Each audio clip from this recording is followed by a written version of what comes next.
একাধারে যেমন তীব্র দহনে তাপদাহে পুড়ছে দক্ষিণবঙ্গ, ঠিক তার উল্টো চিত্র উত্তরবঙ্গে।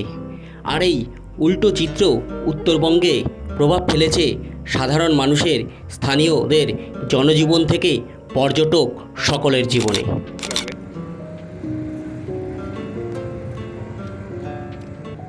উল্লেখ থাকে, বিগত কয়েকদিন ধরে দার্জিলিং, সিকিম সহ গোটা উত্তরবঙ্গ জুড়ে চলছে ভারী বৃষ্টিপাত।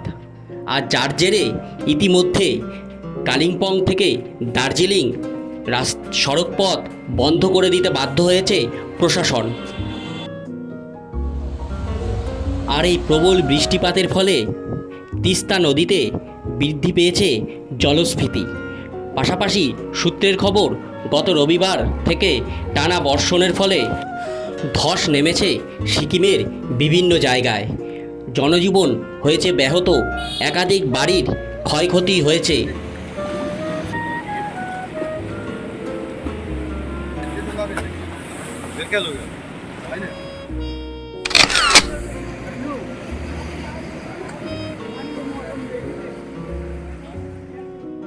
জানা যায়, অতিরিক্ত তিস্তা নদীর জলস্ফীত হওয়ার ফলে সিকিম সহ একাধিক এলাকার বিভিন্ন গুরুত্বপূর্ণ রাস্তায় ওপর উঠে এসেছে তিস্তা নদীর জল।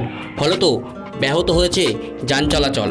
ইতিমধ্যে প্রশাসনের তরফ থেকে মাইকিংয়ের মাধ্যমে সচেতনতামূলক প্রচারও চালানো হয়েছে।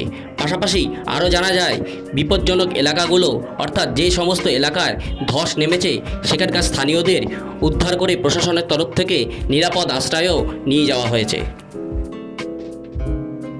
সেচ দপ্তরের সূত্রে জানা যায়, বৃহস্পতিবার দিন সকালে জলপাইগুড়ি গজলডোবা তিস্তা ব্যারেজ থেকে 2462.66 কিউসেক জল ছাড়া হয়।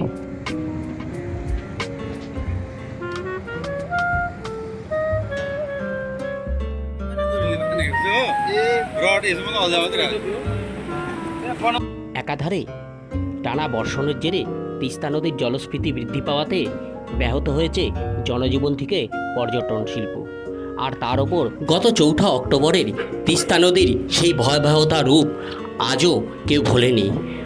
পূরণ হয়নি সেদিনের সেই ক্ষত। তার ওপর কদিন ধরে টানা বর্ষণ, তার ওপর গোদের ওপর বিস্ফোরা হয়ে দাঁড়ালো এদিনের ব্যারেজ থেকে ছাড়া জল। এমনটাই মত ওয়াকিবল মহলের।